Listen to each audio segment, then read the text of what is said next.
Olá, pessoal! Aqui é a Cris, designer de amigurumi do canal Amiguchos Crochê. Olha só que fofura extrema eu trouxe para vocês hoje. Os nossos novos amigurumis, o Coelhucho e a Orelhucha. Esse aqui é o Coelhucho. Ele tem um tamanho ótimo, fica com 21 centímetros sentado e 27 centímetros em pé.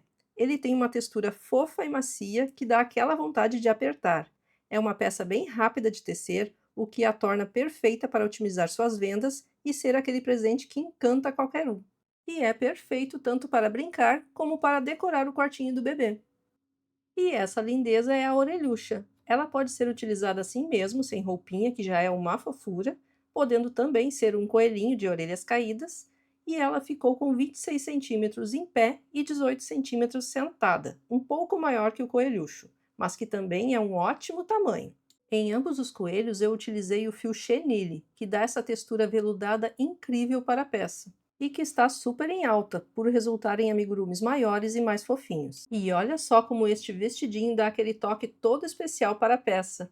Um charme, não é mesmo? Lembrando que sempre é possível personalizar as cores e ter uma coleção de coelhos super fofos. Ah, e vale lembrar que coelhos estão sempre em alta, vendem o ano todo, não somente na Páscoa. Então já pega essa dica. E se você quer ter acesso às videoaulas com o passo a passo completo deles, eu te convido a fazer parte do Clube Amiguchos. É super simples, basta clicar no botão Seja Membro, que fica logo abaixo aqui do vídeo, pode aparecer também como Aderir ou Participe. Na tela que irá se abrir, assista ao vídeo explicativo para não ficar com dúvidas e escolha o nível do Clube Amiguchos clicando nele. O valor é R$ 49,99 por mês e você pode ver todos os benefícios aqui ao lado.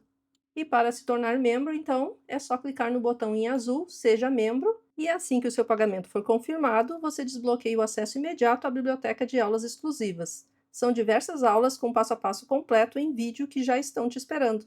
Clique no botão Seja Membro agora mesmo e venha crochetar comigo. E se ficou com alguma dúvida, pode deixar aqui nos comentários.